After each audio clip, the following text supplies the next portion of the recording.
Today, our humble beginnings flight with yours truly touches ground right here at the heart of Eastland's Umoja Estate, to be precise. And check this.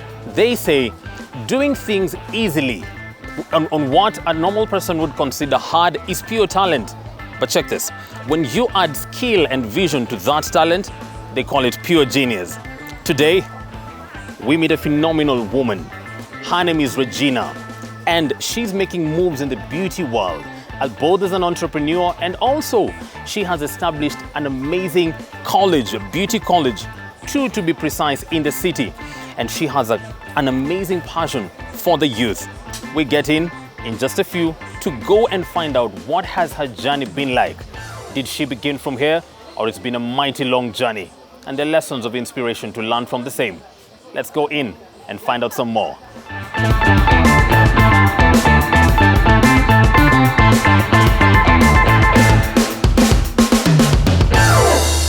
My name is Regina Baitaka. Okay.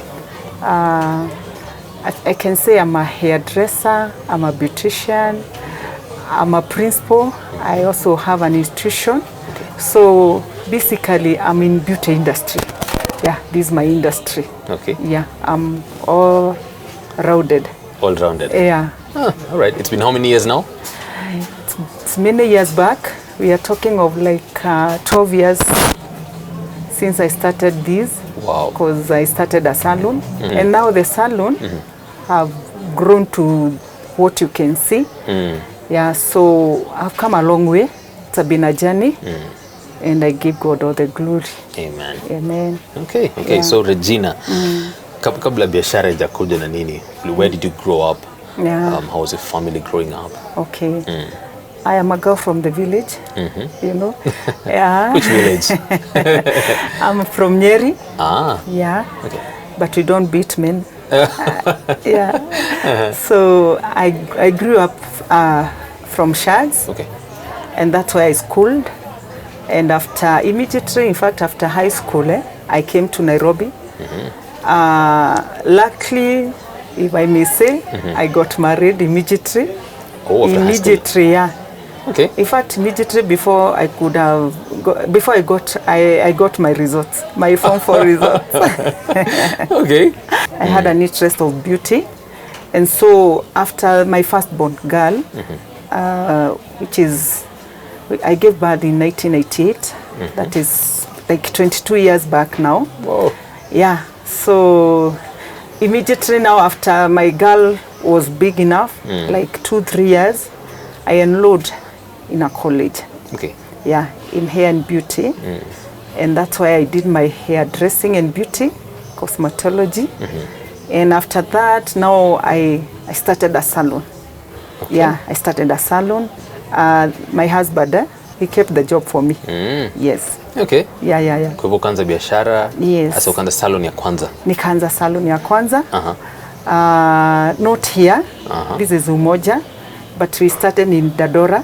Dandora. Yes. Huko ndo mlikuwa mnaishi by then? Yes, tulikuwa tunaishi Dandora then. Okay. Na just because nilikuwa mother and a young mother, singeenda mbali na from home, because now I was still taking care of my girl. Okay. Yeah, so nikaweka tu biashara within my place, my residential place. Okay. Yeah. Growing up, Yeah. what did you want to be? Ulikuwa unasema unataka kuwa nini ukiwa mkubwa? Okay, sisi ni wa ile enzi. Kama si daktari ni mwalimu. Hizo ndio zilikuwa courses. Yeah. And so in fact my dad was a policeman. Oh. Yes. Yeah, he's a retired policeman. Okay. And he wanted me to be a police girl.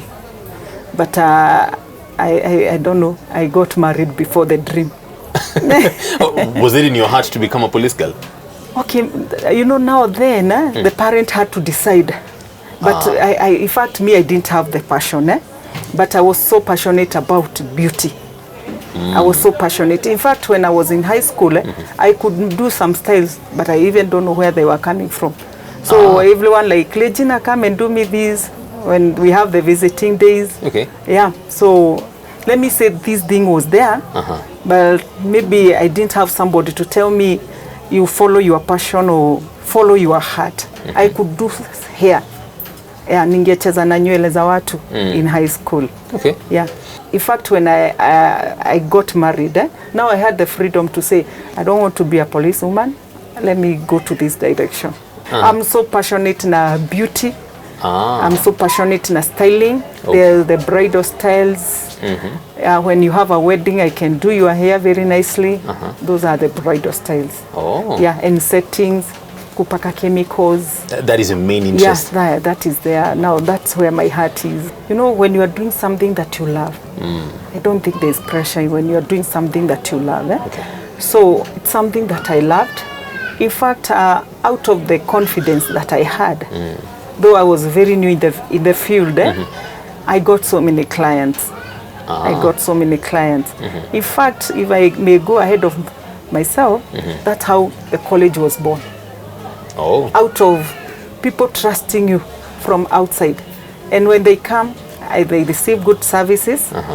And out of the services that I was giving, everyone like, can I bring my sister? Wow. Can I bring my wife? Can I bring my, you know? And that is how even the college was born. Okay, okay. So still back in Dandora, how was the environment? Was it something that you felt this is all you wanted, or you had a vision back then to make it grow? And what did you want it to grow into? The environment was not very good. But you know, when you find yourself in a place, you have to accommodate it.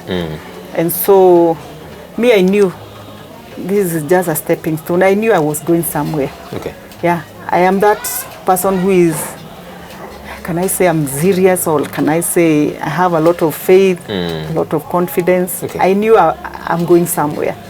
Maybe back to your family, was there anyone who had ever ventured into such a business? Not really. In fact, I'm the first person to be in the beauty industry. Yeah. My dad was a policeman, and after he retired, he started doing transport. Yeah. So you can imagine. But way back, my dad had a shop. Okay. Yeah. Way back, many years back, I think when I was in primary, he had a shop. Okay. And this shop, it was being run by my brothers, my bigger brothers. And my dad loved me so much because I was very sharp. Okay. Especially on weekends when I went to the shop, I was like this. Yeah, I was very sharp. I believe maybe I was so friendly, I don't know. But he was very happy about me because I used to relate well with the clients. And maybe the business thing was just within me. I don't know. Okay. All right, so at least kulikuwa na hiyo. Yeah, there was that business thing in me. Yeah. Okay. Yeah. Okay.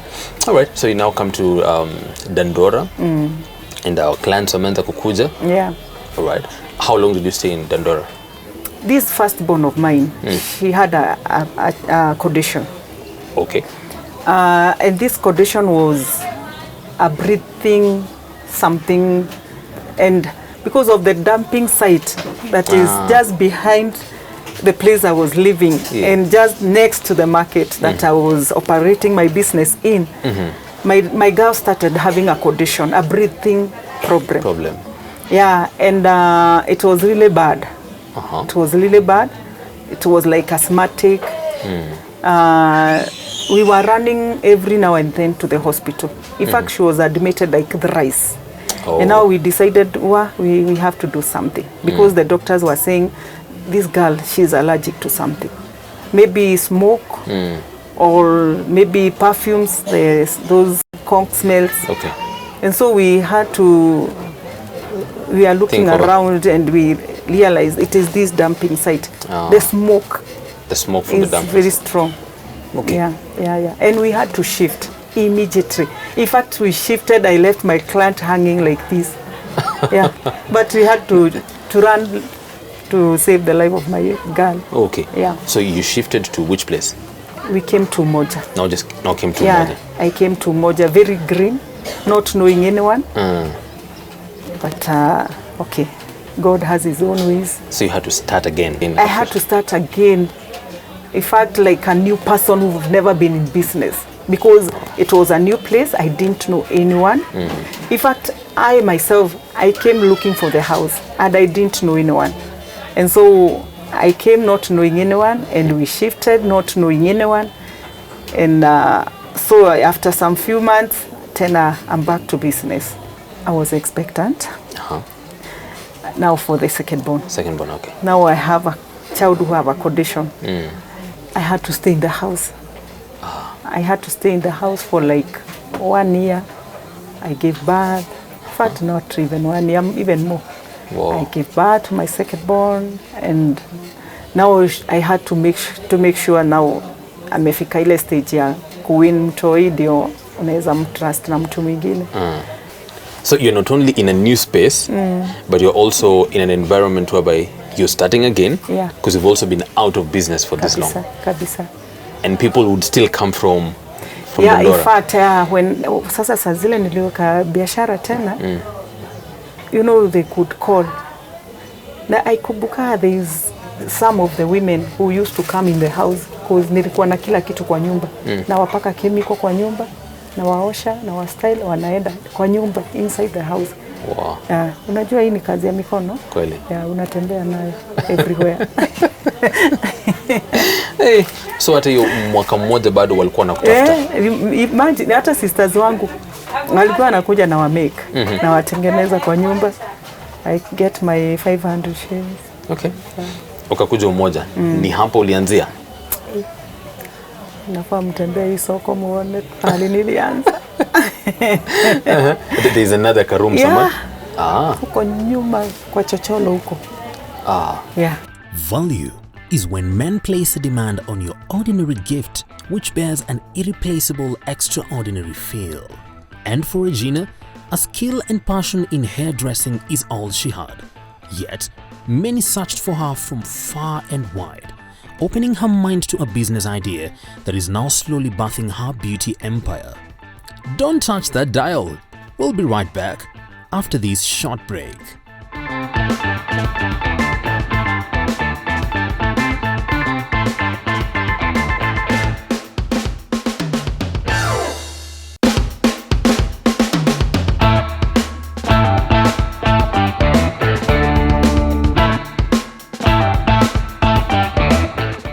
Welcome back to Humble Beginnings. Today's rich story is of an epic woman in Umoja Estate, Regina Waithaka, who with just her artistic hands and a creative brain has not only monetized her skill and passion in the beauty industry, but has also 2 colleges, that's right, 2 colleges in the city to train many on the same. She continues with her story, telling us of her steps on the stairway of success. Now you can imagine nimetafuta, I was looking for a premise, so I had to sunguka. I went around looking for a space, and now when I was going around, somebody akaniambilia market, and you know for market there is security because there is a war around. Again, the houses are cheap, you see. And the environment is conducive because unapata we are so many hairdressers. So na mimi nikajiingisha ndani ya hairdressers wengine. And life started again. How much was the rent for the first place? I think 2,000. 2,000 per month. Na ilikuwa hustle kuanza hiyo biashara. I remember in fact my dad gave me 6,000. My little dad, my father. He gave me 6,000. Now because I had everything, I had the equipment, I had the products, I had the materials, so I just needed the premise. So I paid for 3 months. That was 6K. Yes. So what necessitated finally ukaweza kutoka hapo? In this industry, we sell services. You get me?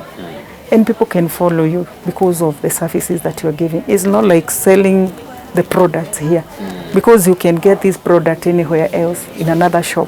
But when you talk of service, it is you, whatever service you are giving to the client, and it brings an attachment with the client. You see, so clients are so attached with you that they can walk miles looking for you. You see, and so in fact, now when I started again, because of the services that I was giving, now the clientele ikaanza kuenda show. Yeah, and I got clients. I used to do nails I used to do beauty.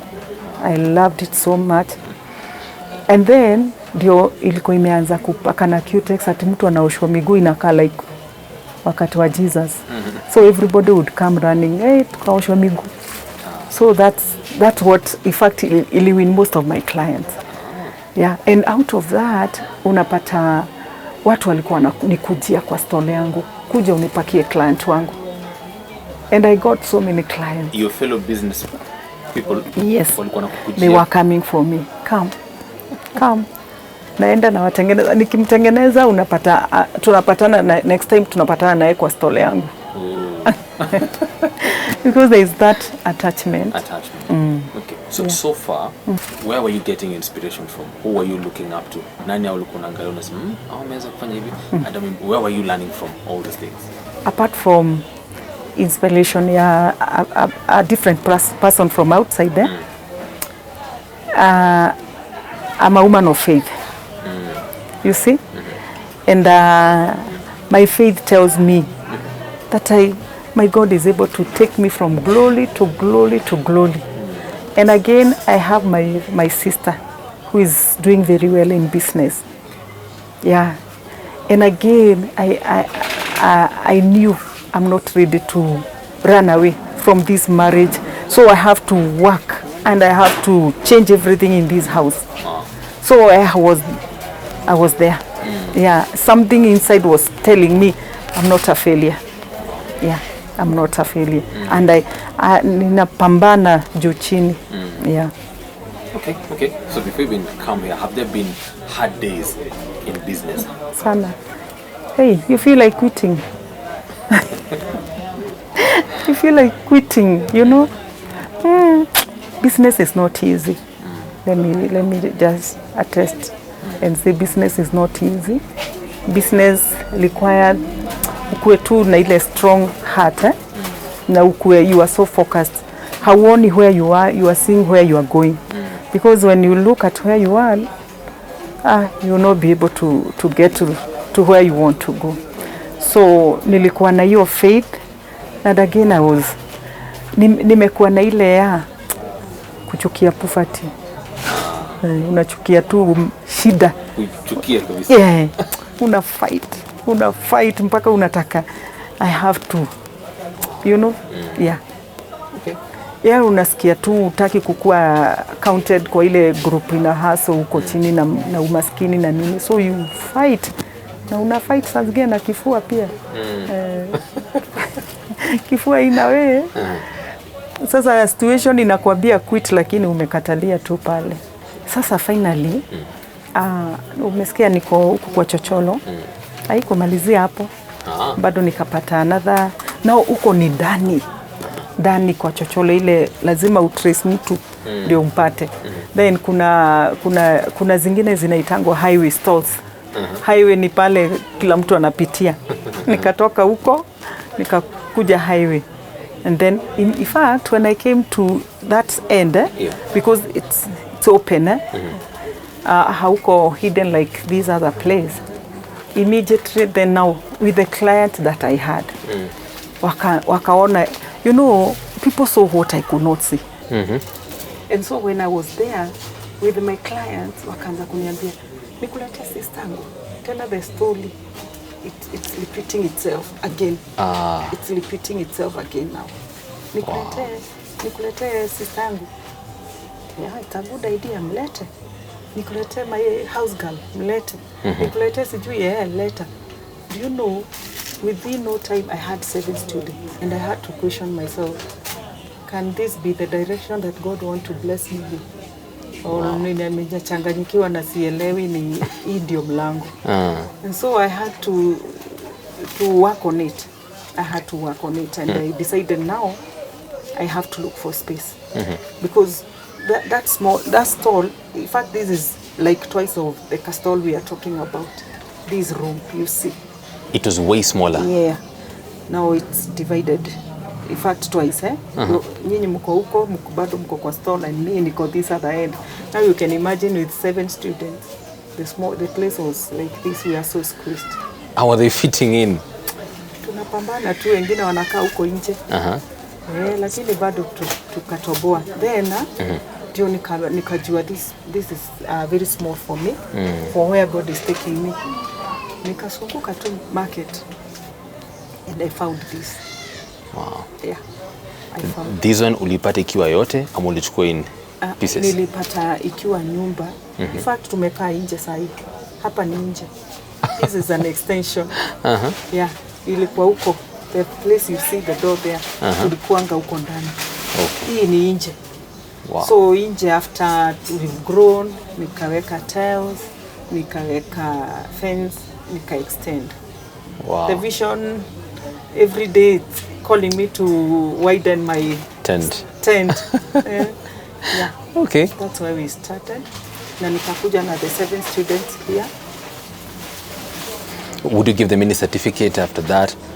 Of course. Yeah, you know now then I used to do it like I don't really mean it. But when I came here, now I had to look for the name.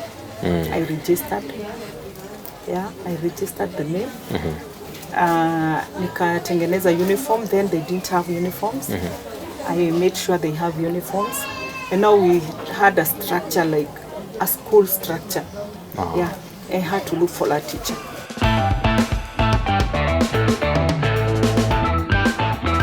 I used to work with Regina as a teacher. As a teacher? Yeah. In the salon? In the salon. Okay, let's go back. Which year was this? That is in the year 2005. 2005?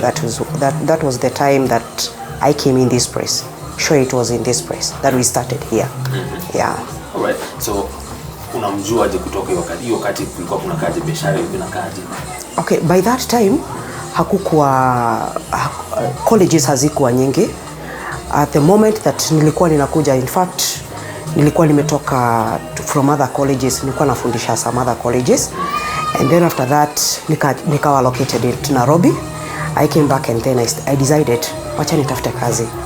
And nilipotafuta kazi nikaenda to another college, which that college referred me here. So there before I used not to know her, but immediately I came, she welcomed me, and then after that we proceeded with the work. By that time the college was shallow. By the way we started in here, it was a small college with just like, you know, those old days, not like right now. It was not an advanced college, but all the same, there were some students. There were many students. So far, they were like 20 students, or maybe 20 to 25 students. Men, there were many by that time. Men, there were many. I had many boys. And many boys. By the way, right now they are working. They are prominent people in the society. By the way, she's my mentor, and I was so much inspired by her, by the kind of work that she used to do, and mostly jambo la kwanza lilinifurahisha zaidi ni kwa sababu alikuwa a God-fearing woman, and in fact in here that's where I got saved. In fact, in the morning devotion we used to have morning devotion whereby up to this moment I tapped that. In my place we have to start with a morning devotion counseling session, and then after that we proceed with the work. I couldn't sit down and I face you like the way that I'm facing you. By the way, the students who are here, they were also challenging because most of them, they were from 4 Rivers with like B+, something like that. And I used to like, because I was so new, by the way, I finished my college in 2003. So I worked just for like a year. Then I came here. And it's with that hearty testimonial from Susan that we wrap up part 1 of this episode. An evidence of Regina, a Form 4 leaver who never allowed her disadvantaged educational background to cripple her. Next week, we tour her beauty colleges and bring you a thrilling blend of her experiences, industry challenges, as well as undeniable impact in her society. Till then, for Humble Beginnings, right here on Lookup TV, it's salutations from yours truly, Captain Cargo.